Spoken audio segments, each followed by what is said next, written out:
How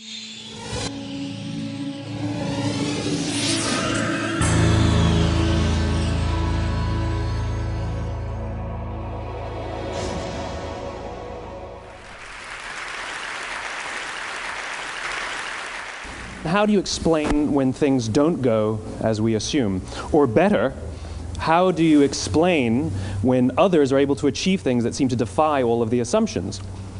For example, why is Apple so innovative? Year after year after year after year, they're more innovative than all their competition. And yet, they're just a computer company. They're just like everyone else. They have the same access to the same talent, the same agencies, the same consultants, the same media. Then why is it that they seem to have something different? Why is it that Martin Luther King led the civil rights movement? He wasn't the only man who suffered in a pre-civil rights America, and he certainly wasn't the only great orator of the day. Why him? And why is it that the Wright brothers were able to figure out controlled powered manned flight when there were certainly other teams who were better qualified, better funded, and they didn't achieve powered manned flight, and the Wright brothers beat them to it? There's something else at play here. About 3.5 years ago, I made a discovery, and this discovery profoundly changed my view on how I thought the world worked, and it even profoundly changed the way in which I operate in it. As it turns out, there's a pattern. As it turns out, all the great and inspiring leaders and organizations in the world, whether it's Apple or Martin Luther King or the Wright brothers, they all think, act, and communicate the exact same way, and it's the complete opposite to everyone else. All I did was codify it. And it's probably the world's simplest idea. I call it the golden circle.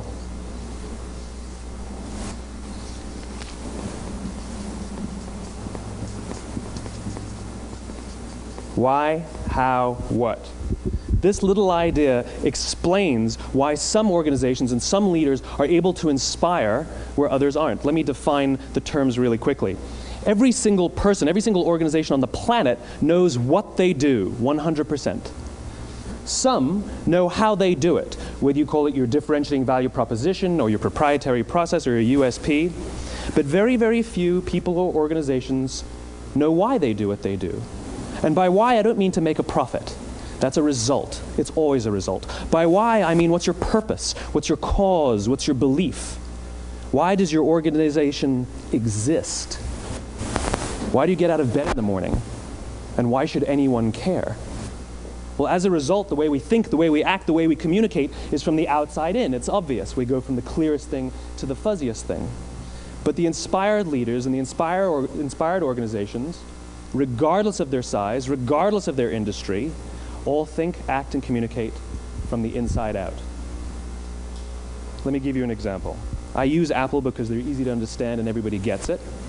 If Apple were like everyone else, a marketing message from them might sound like this. We make great computers. They're beautifully designed, simple to use, and user-friendly. Want to buy one? Meh. And that's how most of us communicate. That's how most marketing is done, that's how most sales is done, and that's how most of us communicate interpersonally. We say what we do, we say how we're different or how we're better, and we expect some sort of behavior, a purchase, a vote, something like that. Here's our new law firm. We have the best lawyers with the biggest clients. We have, we always perform for our clients, do business with us. Here's our new car. It gets great gas mileage. It has, leather seats. Buy our car. But it's uninspiring. Here's how Apple actually communicates. Everything we do, we believe in challenging the status quo. We believe in thinking differently. The way we challenge the status quo is by making our products beautifully designed, simple to use, and user-friendly. We just happen to make great computers. Want to buy one? Totally different, right? You're ready to buy a computer from me. All I did was reverse the order of the information. What it proves to us is that people don't buy what you do, people buy why you do it. People don't buy what you do, they buy why you do it. This explains why every single person in this room is perfectly comfortable buying a computer from Apple. But we're also perfectly comfortable buying an MP3 player from Apple, or a phone from Apple, or a DVR from Apple. But as I said before, Apple's just a computer company. There's nothing that distinguishes them structurally from any of their competitors. Their competitors are all equally qualified to make all of these products. In fact, they tried. A few years ago, Gateway came out with flat screen TVs. They're eminently qualified to make flat screen TVs. They've been making flat screen monitors for years. Nobody bought one. And Dell came out with MP3 players and PDAs. And they make great quality products, and they can make perfectly well-designed products, and nobody bought one. In fact, talking about it now, we can't even imagine buying an MP3 player from Dell. Why would you buy an MP3 player from a computer company? But we do it every day. People don't buy what you do, they buy why you do it. The goal is not to do business with everybody who needs what you have. The goal is to do business with people who believe what you believe. Here's the best part. None of what I'm telling you is my opinion. It's all grounded in the tenets of biology, not psychology, biology. If you look at a cross-section of the human brain, looking from the top down, what you see is the human brain is actually broken into three major components that correlate perfectly with the golden circle. Our newest brain, our Homo sapien brain, our neocortex, corresponds with the what level. The neocortex is responsible for all of our rational and analytical thought and language. The middle two sections make up our limbic brains, and our limbic brains are responsible for all of our feelings, like trust and loyalty. It's also responsible for all human behavior, all decision-making, and it has no capacity for language. In other words, when we communicate from the outside in, yes, people can understand vast amounts of complicated information like features and benefits and facts and figures. It just doesn't drive behavior. When we communicate from the inside out, we're talking directly to the part of the brain that controls behavior, and then we allow people to rationalize it with the tangible things we say and do. This is where gut decisions come from. You know, sometimes you can give somebody all the facts and your figures, and they say, I know what all the facts and details say, but it just doesn't feel right. Why would we use that verb? It doesn't feel right. Because the part of the brain that controls decision-making doesn't control language. And the best we can muster up is, I don't know, it just doesn't feel right. Or sometimes you say you're leading with your heart or you're leading with your soul. Well, I hate to break it to you, those aren't other body parts controlling your behavior. It's all happening here in your limbic brain, the part of the brain that controls decision-making and not language. But if you don't know why you do what you do, and people respond to why you do what you do, then how will you ever get people to vote for you or buy something from you, or more importantly, be loyal and want to be a part of what it is that you do?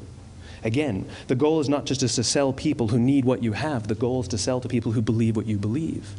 The goal is not just to hire people who need a job. It's to hire people who believe what you believe. I always say that, you know, there's, if you hire people just because they can do a job, they'll work for your money. But if you hire people who believe what you believe, they work for you with blood and sweat and tears.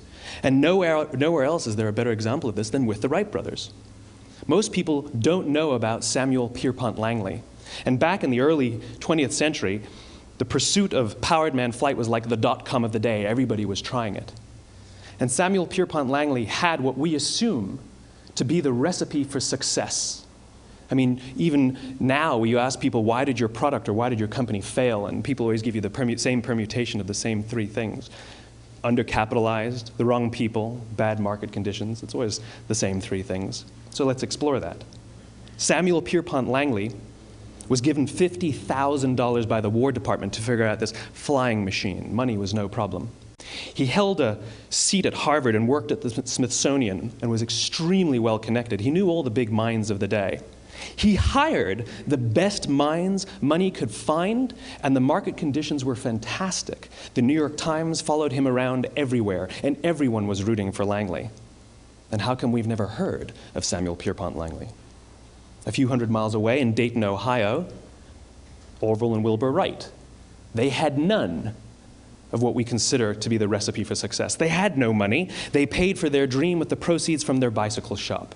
Not a single person on the Wright brothers' team had a college education, not even Orville or Wilbur.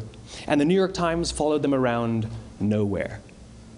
The difference was Orville and Wilbur were driven by a cause, by a purpose, by a belief. They believed that if they could figure out this flying machine, it'll change the course of the world. Samuel Pierpont Langley was different.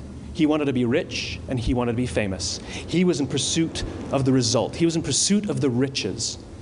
And lo and behold, look what happened. The people who believed in the Wright brothers' dream worked with them with blood and sweat and tears. The others just worked for the paycheck. And they tell stories of how every time the Wright brothers went out, they would have to take 5 sets of parts because that's how many times they would crash before they came in for supper. And eventually, on December 17th, 1903, the Wright brothers took flight.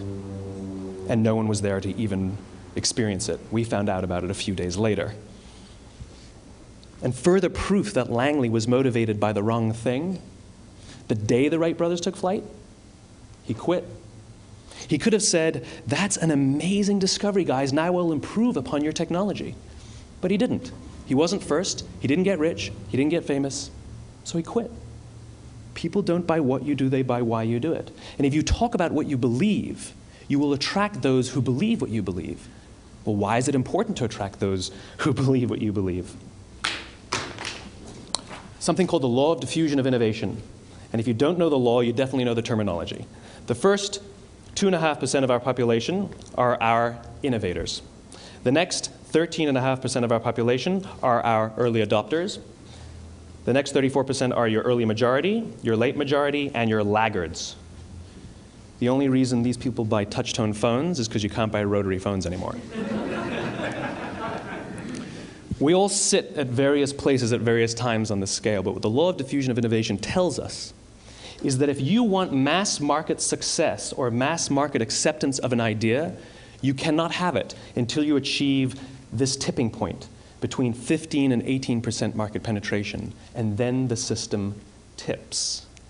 And I love asking businesses, what's your conversion on new business? And they love to tell you, oh, it's about 10%, proudly. Well, you can trip over 10% of the customers.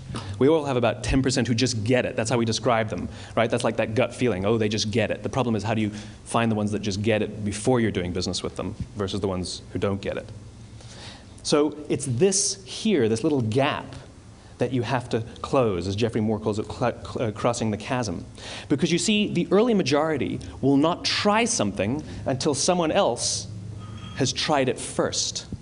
And these guys, the innovators and the early adopters, they're comfortable making those gut decisions. They're more comfortable making those intuitive decisions that are driven by what they believe about the world, and not just what product is available. These are the people who stood online for 6 hours to buy an iPhone when they first came out, when you could have just walked into the store the next week and bought one off the shelf. These are the people who spent $40,000 on flat-screen TVs when they first came out, even though the technology was substandard. And by the way, they didn't do it because the technology was so great. They did it for themselves. It's because they wanted to be first.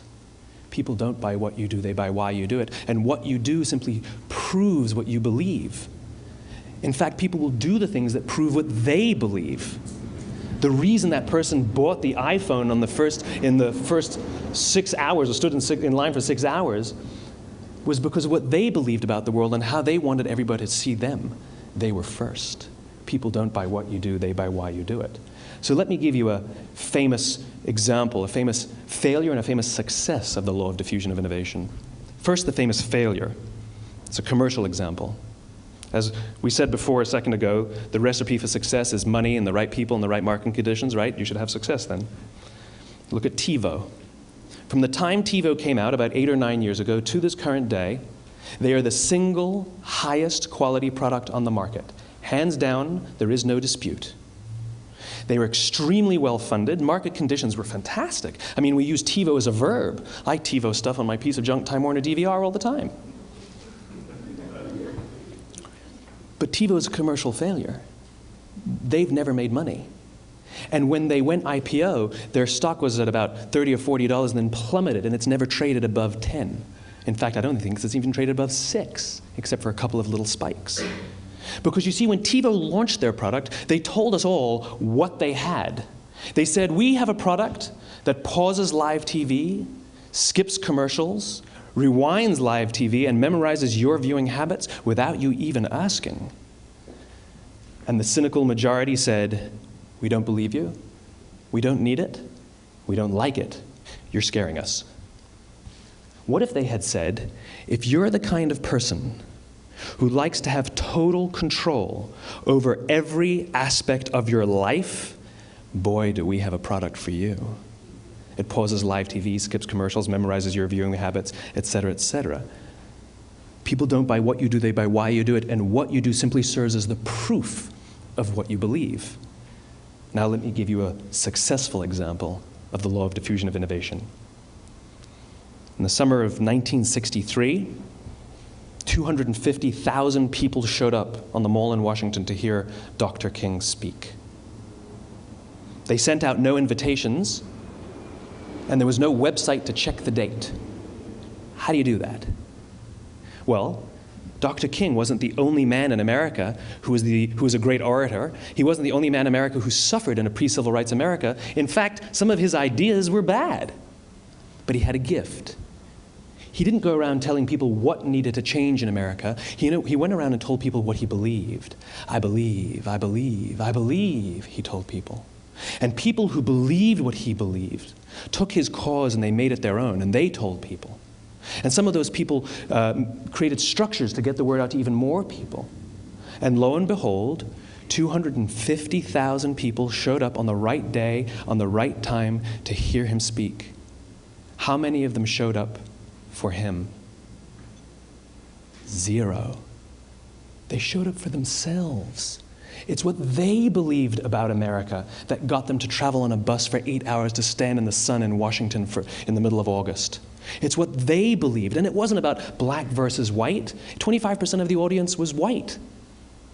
Dr. King believed that there are 2 types of laws in this world, those that are made by a higher authority and those that are made by man.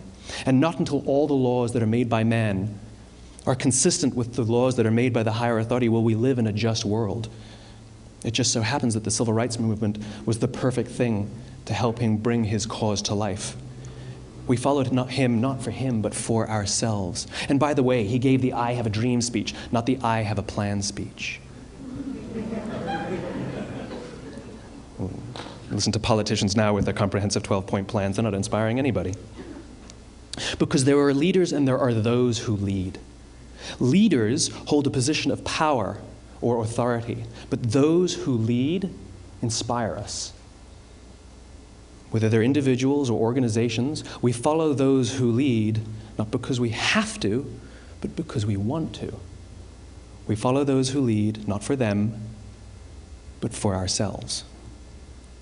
And it's those who start with why that have the ability to inspire those around them or find others who inspire them. Thank you very much.